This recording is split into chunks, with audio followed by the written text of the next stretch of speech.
Meskipun sedang berhadapan dengan situasi pandemik COVID-19, tetapi kehidupan seharian masih perlu diteruskan dengan mengamalkan normal serta norma baharu. Bagaimana pula dengan pendidikan untuk anak-anak? Adakah kita sudah bersedia untuk membuka sekolah dengan normal serta norma baharu?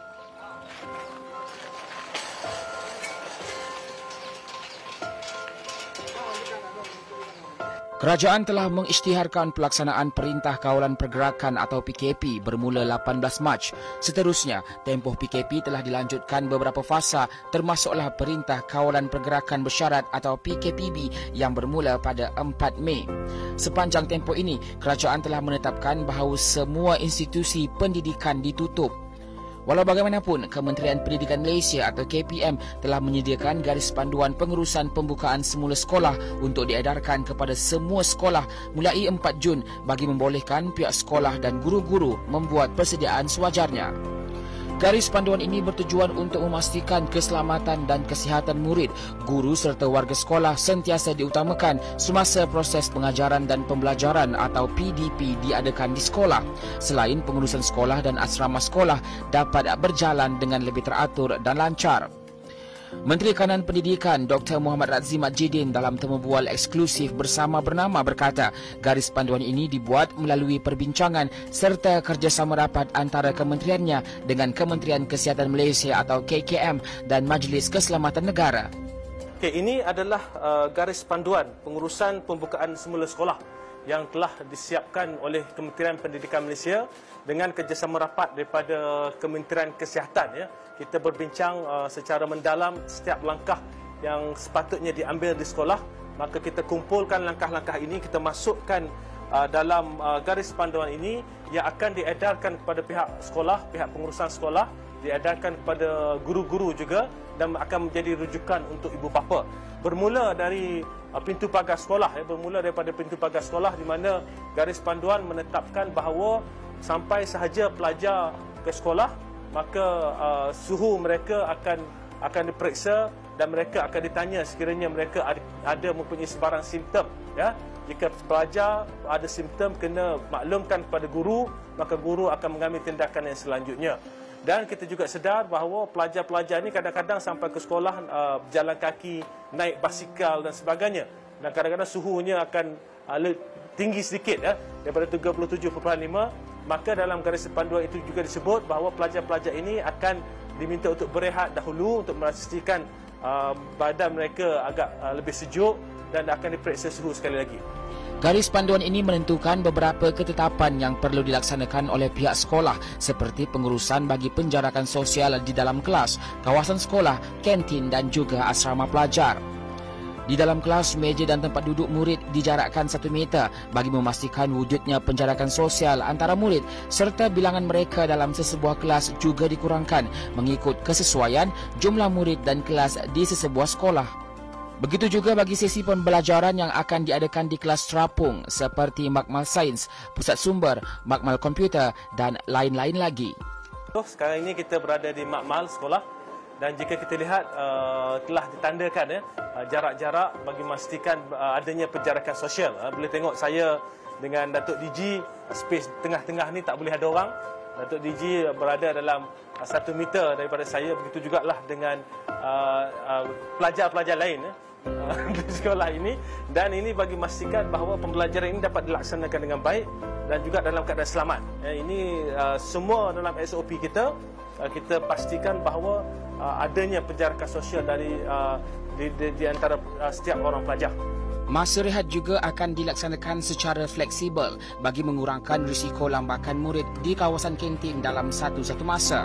Kita sekarang ini berada di kantin sekolah dan dalam garis panduan yang dikeluarkan oleh pihak KPM, semua pelajar perlu membeli makanan berbungkus. Pihak kantin akan bungkuskan siap-siap makanan. Ada beberapa pilihan untuk pelajar dan pelajar akan beratur mengikut garisan yang telah ditetapkan, jaraknya 1 meter dari seorang pelajar ke pelajar yang lain, dan mereka mengambil makanan, ada makanan ini dengan kuih dan juga air. Mengambil makanan tersebut, terus ambil makanan, terus bergerak balik ke kelas. Dan pelajar-pelajar akan makan di dalam kelas. Lepas makan mereka perlu bersihkan.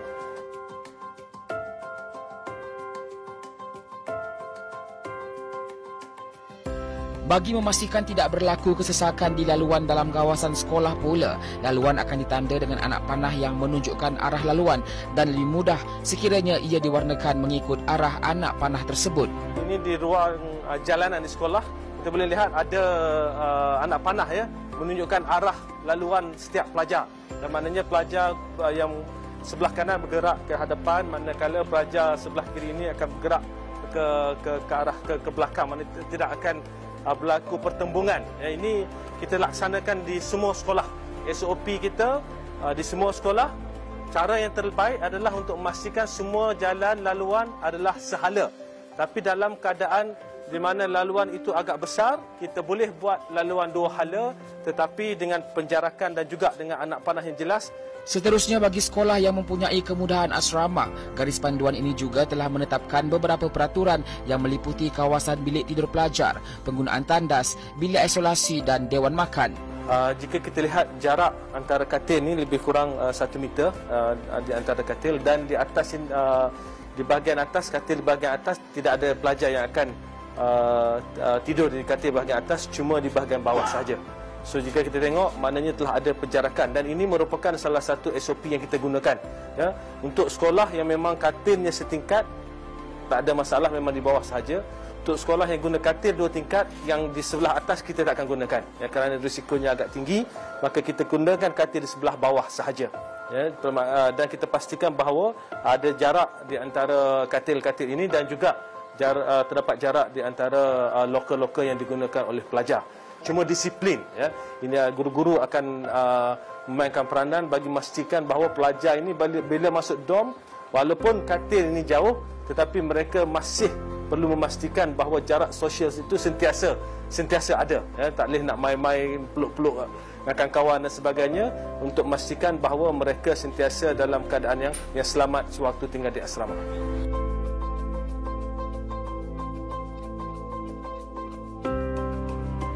Dewan makan ini dah ada nama siap-siap untuk pelajar, dan ini boleh dilakukan dalam konteks sekolah yang tak ramai. Adalah asrama yang tidak ramai, maka sekolah telah membuat keputusan bahawa setiap meja ni pelajar dah ada nama dah masing-masing. Jadi bukan saja untuk makan 5 kali sehari ya, tetapi juga untuk persediaan kelas malam, prep dia akan dilaksanakan di sini juga. Jadi dalam konteks sekolah menengah kebangsaan Tunku Husin ni, memandangkan kapasitinya ada, mereka boleh laksanakan ya. Masuk saja ke dewan makan, mereka boleh basuh tangan dahulu, mengambil makanan, dan makanan di sini akan pack. Kita memang minta kantin packkan makanan tersebut, bungkuskan makanan, pelajar akan ambil makanan yang telah dipack tadi dan mengambil tempat masing-masing. Selesai makan, untuk keluar mengikup pintu satu lagi.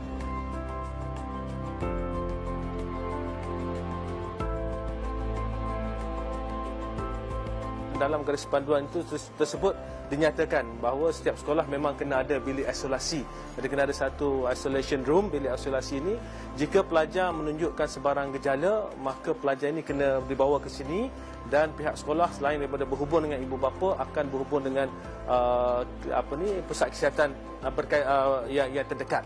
Jadi kita dah minta supaya sekolah sentiasa berhubung dengan pusat kesihatan sekiranya berlaku sebarang kes emergensi. Garis panduan ini tidak hanya menumpukan kepada keselamatan murid, malah guru-guru yang bertugas di sekolah masing-masing dengan kewajipan mengadakan penjarakan sosial.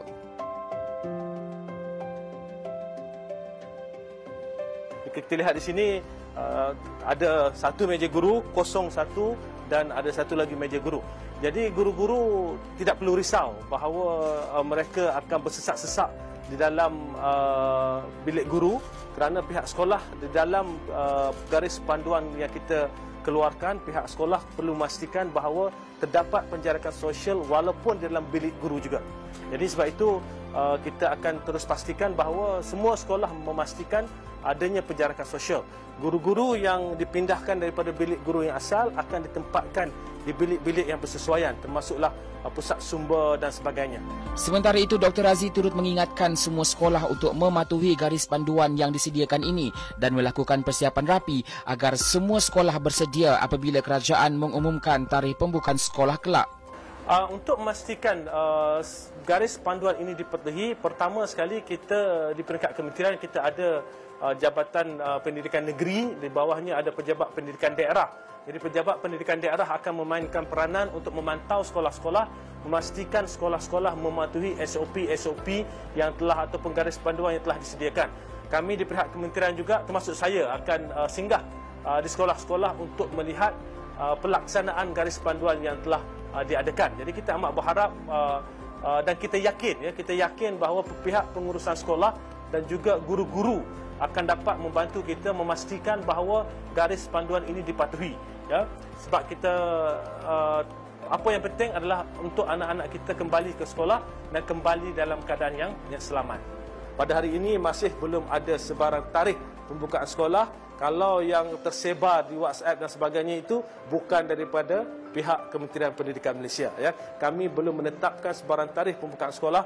Kami masih memantau bersama dengan pihak KKM dan juga pihak MKN untuk memastikan keputusan untuk membuka sekolah itu dibuat berdasarkan data-data yang lengkap. Yang akan ke sekolah dahulu adalah pelajar tingkatan 5 dan tingkatan 6 saja. Ini perlu jelas, ya. Saya dapati ada ibu bapa yang risau, ya, kita buka semua sekali. Ya tidak, kita akan cuma buka untuk pelajar tingkatan 5 dan tingkatan 6 sahaja, ya, kerana mereka lebih matang, lebih mudah untuk diuruskan supaya mereka dapat mematuhi garis panduan yang telah dilaksanakan. Jadi secara keseluruhannya semua sekolah menengah akan dibuka, sekitar hampir 3,000 buah sekolah di seluruh negara. Cuma kita akan memberikan notis 2 minggu lebih awal sebelum sekolah dibuka. Kita amat berharap anak-anak nanti apabila datang ke sekolah, pastikan bahawa penjarakan sosial itu sentiasa diamalkan sepanjang mereka di sekolah dan juga sepanjang perjalanan mereka ke sekolah dan sepanjang perjalanan mereka balik dari sekolah. Apa yang saya ingin tekankan bahawa garis panduan ini akan sentiasa ditambah baik. Apabila sekolah dibuka kelak dan kita lihat bagaimana perjalanan garis panduan ini, dan sekiranya terdapat ruang-ruang untuk kita tambah baik, maka garis panduan ini akan terus ditambah baik bagi memastikan, seperti mana saya sebut tadi, pelajar hadir ke sekolah dapat mengikuti pengajaran dan pembelajaran dalam keadaan yang selamat.